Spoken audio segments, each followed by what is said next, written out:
Don't knock the table. Yeah, no kidding. All right, well, we wanted to give you guys a bit of a baseball season preview. Opening night here is coming up Go Royals. about a week from tomorrow. And it's Matt Harvey starting against Edinson Volquez.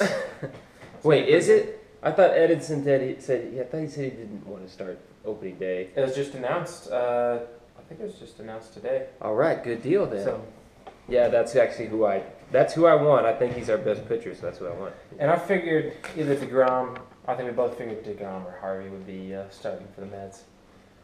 And Harvey's starting for the Mets. And I hope Esky's leading off and he hits another inside the park home run. These are really good apples. No. Just go get them. Anyways, just got done with our fantasy draft. Looking real good. Who did I draft in the first round? I forget. I forgot who I drafted in the first round. Oh yeah, that's right, Kyle Schwarber. You drafted Kyle Schwarber? I drafted Kyle Schwarber in the first round. He was a. he was available at catcher, and somebody took Posey already. No, that's not right. I took Kyle Schwarber in the second round. I took Giancarlo Stanton, the Marlins outfielder, in the first round.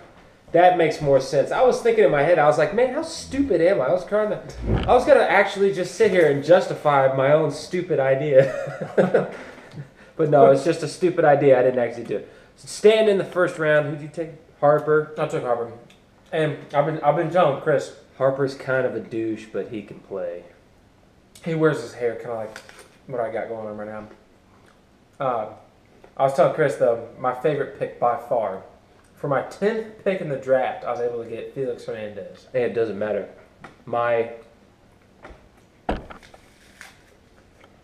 12th pick, Mark Teixeira. That's a good pick. I got Matt Hawley as a bench player. That's a good pick, He's too. a, what, 6, 7-time All-Star?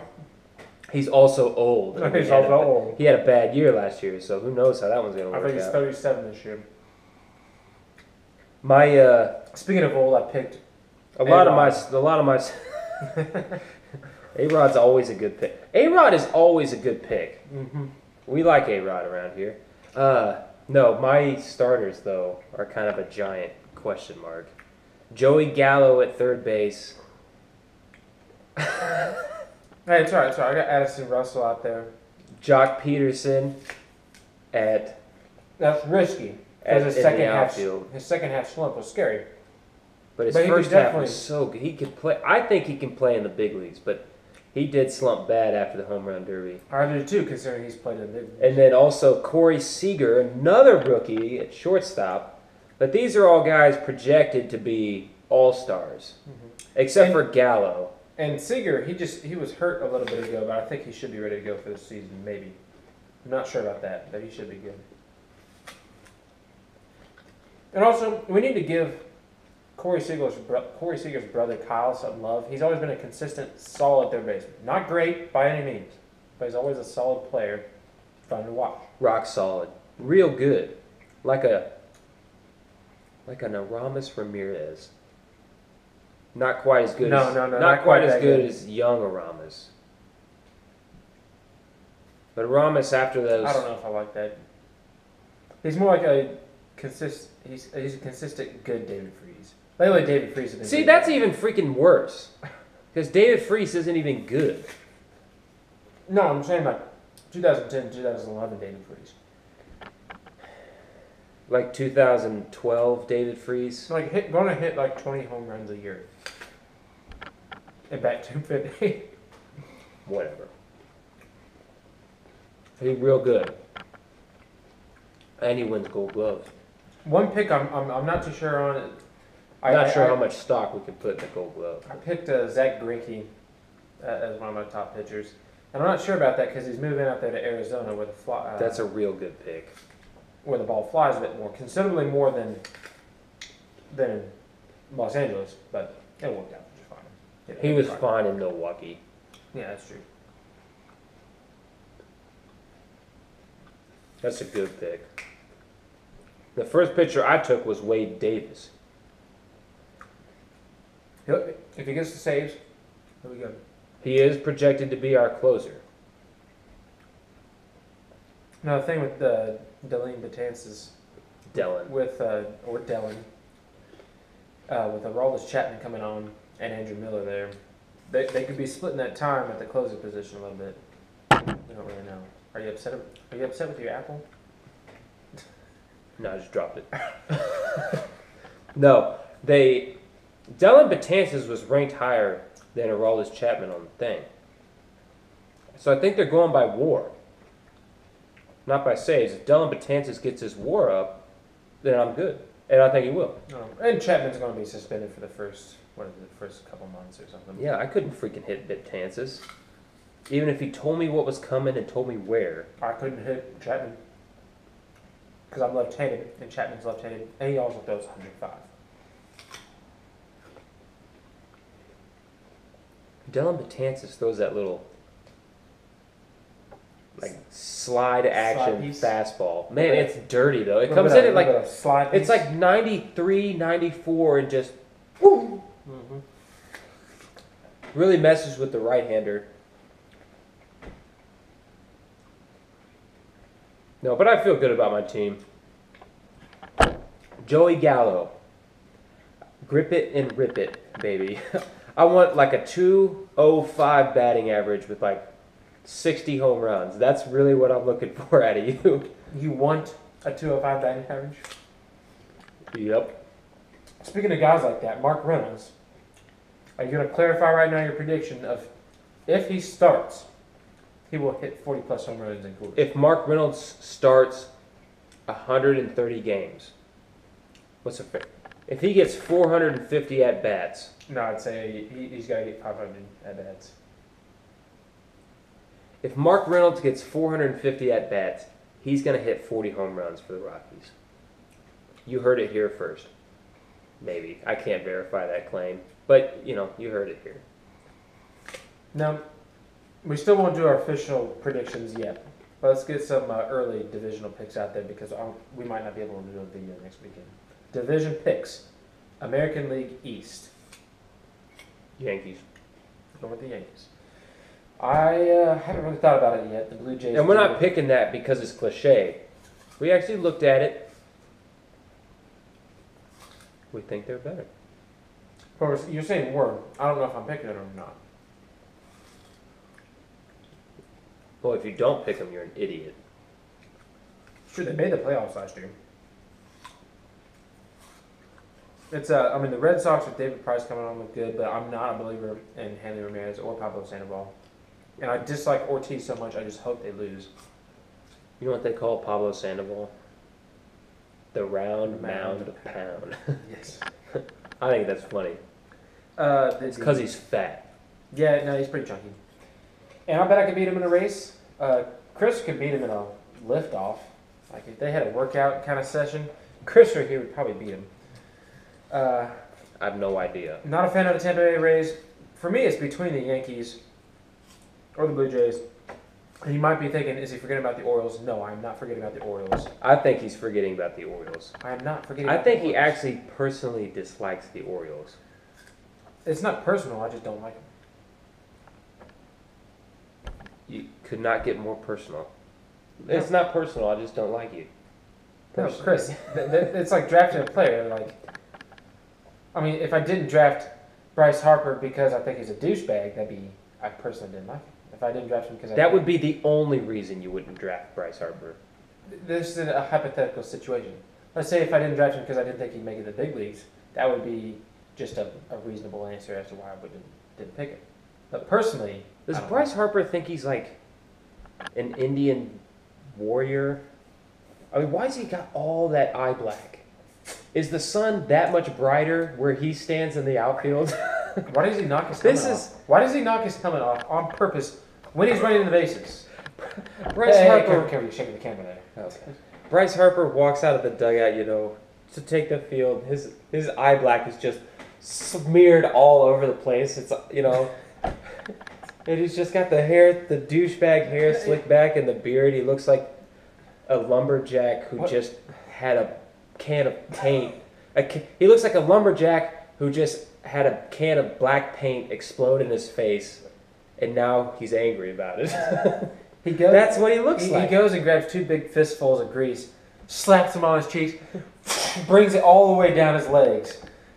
I actually believe that. I believe he takes his eye black all the way and down runs his body. it all the way down and like stops on one nipple. He's just like eye black and runs it all the way down. He probably does. He probably does. You remember when he tried to break his bat and he couldn't? And then he like threw it against the wall. It came back and busted him in the eye. Or Then he threw his bat against the wall and it hit him in the eye.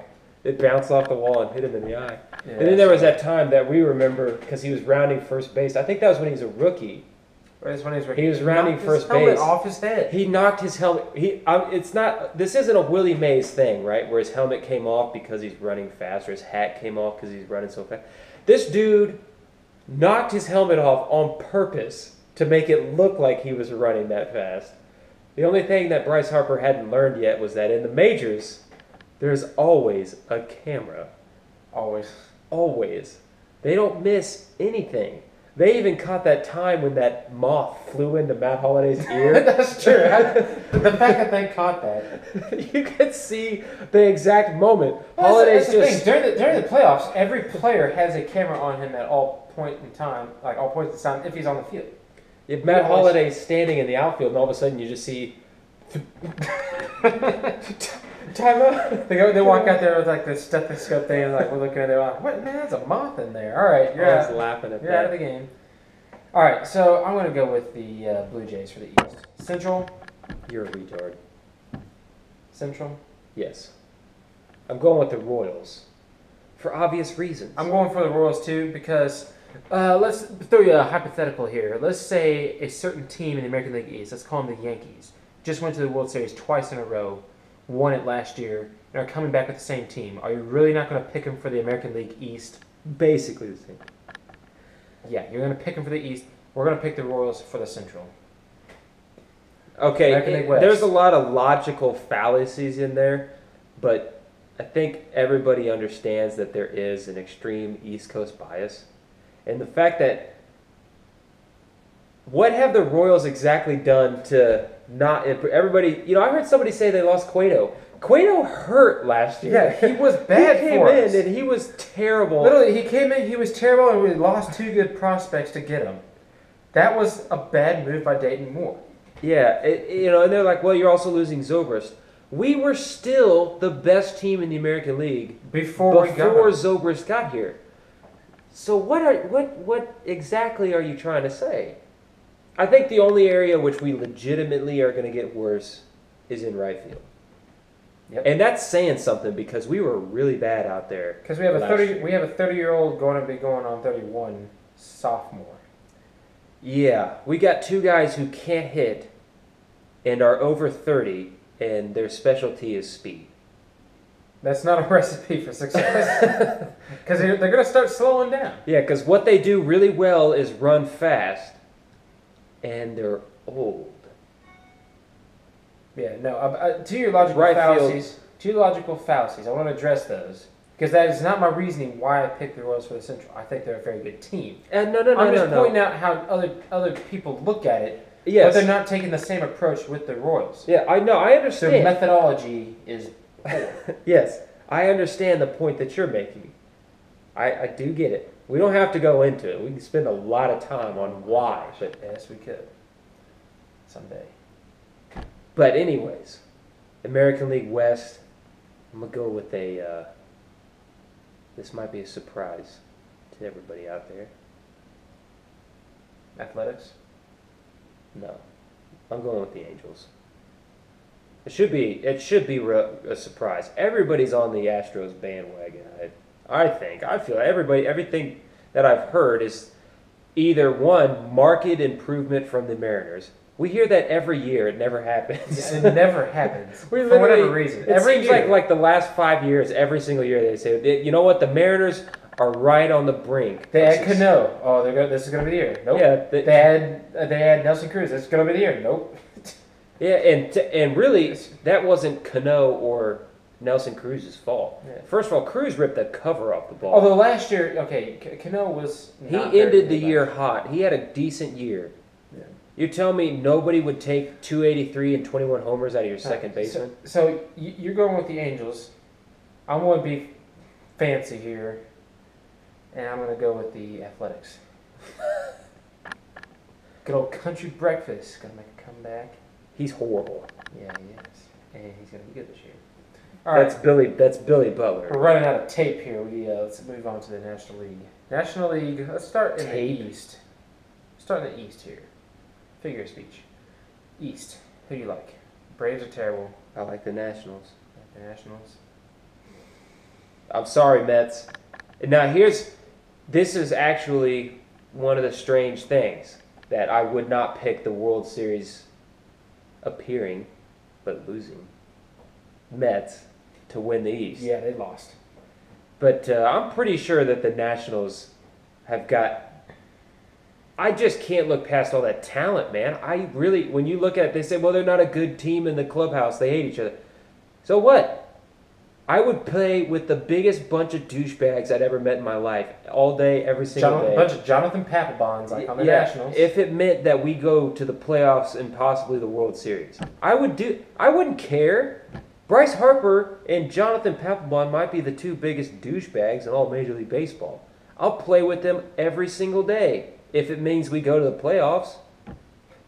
I'm serious. All right, so I don't buy into the Mets. I clubhouse compare them a lot to the Indians in the American League Central. They both have really good pitching staffs, in my opinion.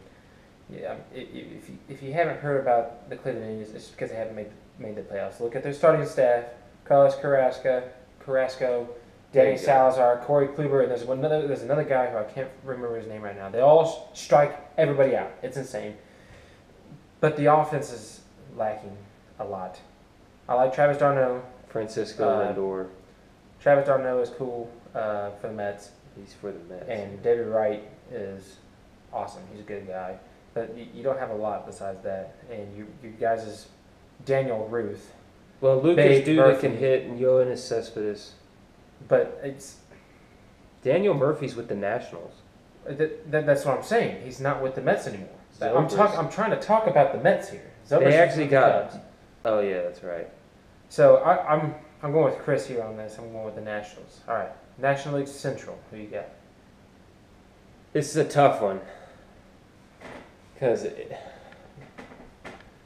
I have my reservations about picking a team that's completely useless by September. But I guess you didn't get that. No, I didn't. I'm taking the Cubs. What happens in September? CUBS. Completely useless by September.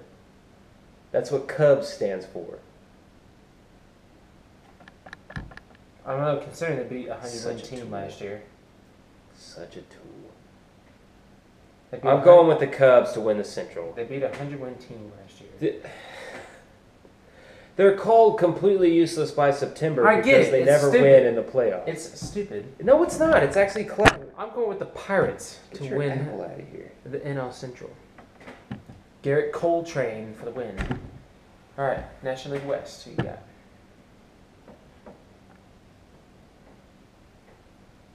The Dodgers. Stitch case. Really? Okay, it's pretty simple, really. Corey Seager looks like a freaking monster. Clayton Kershaw is, without a doubt, the best starting pitcher going today, and probably, maybe, ever. No, I'm just kidding. That's a joke. He could be one of the best pitchers. Yeah, but he legitimately could be one of the best pitchers of all time. Fun fact of the day. If you go modern era pitchers, which I believe is post 1920, it depends on what book you're reading. Yeah, but the modern era can either be the stat is from 1920 on. You look at pitchers' career ERA. Clayton Kershaw is the only one in the modern era with a career ERA under 2.5. The only one. Yeah, he's really good. Yeah, he's that good. And then besides Clayton, Adrian Gonzalez, stud. Joc Pederson, I think, is going to be good. This is based a lot on what I think too. So, hey, what you think means a lot. Joc Pederson, I think, is going to be a stud. I think Yasiel Puig is going to play better. I think Justin Turner is real good. He is really good. And speaking of which, did anybody draft him in that fantasy draft today? I don't think anybody did. No, I couldn't. I thought about him. I couldn't pass him up versus Mark Teixeira. I thought about that for a long. I did think about that. But it became, but that's okay. It probably would have been less risky to take Justin Turner at third base instead of Joey Gallo. But the payoff, if Joey Gallo becomes what he could be, he's seriously going to hit like 60 home runs. No, he's not. We'll see. But anyways, yeah, I'm going with I Dodgers. bet you this apple Wait, that he does. Who are you taking in the Central? The Cubs? No, I'm taking the Pirates. Oh, okay. Oh, and by the way, you guys have probably noticed we've neglected to mention a lot of teams like the Phillies, the Marlins, the Reds, the teams that obviously aren't going to win. Teams that just not going to win. So, sorry if you're a fan. I'm picking the Diamondbacks. I'm not sorry. I'm picking the Diamondbacks. How long did people ignore the Royals? I like Patrick Corbin. I like Shelby Miller. I like Zack Greinke, Goldschmidt. Patrick Corbin is good. I'm kind of sad that they got rid of Ender Inciarte. I think he's with the Braves now. They got the Cuban guy, Yasmani Tomas. Yeah, Tomas is good. AJ Pollock is solid. He's okay. Tomas started his career out. Not a lot of power, but I mean, enough there. And he's Goldschmidt. I mean, come on. Yeah, Paul Goldschmidt is a stud. That is true. Where did Upton end up there again? Gerardo? No, he's in Detroit. Is he with the Brewers still? Well, he was traded to the Orioles, right? He's with the Rockies. He is with the Rockies, isn't he? I think, because the Rockies have like 5 starting caliber outfielders. I don't know what they're going to do. They really should have played it. They got Blackman. Assuming they have Parra, they got Parra and Cargo. And Corey Dickerson. There's 4. Pretty sure they got one more, too.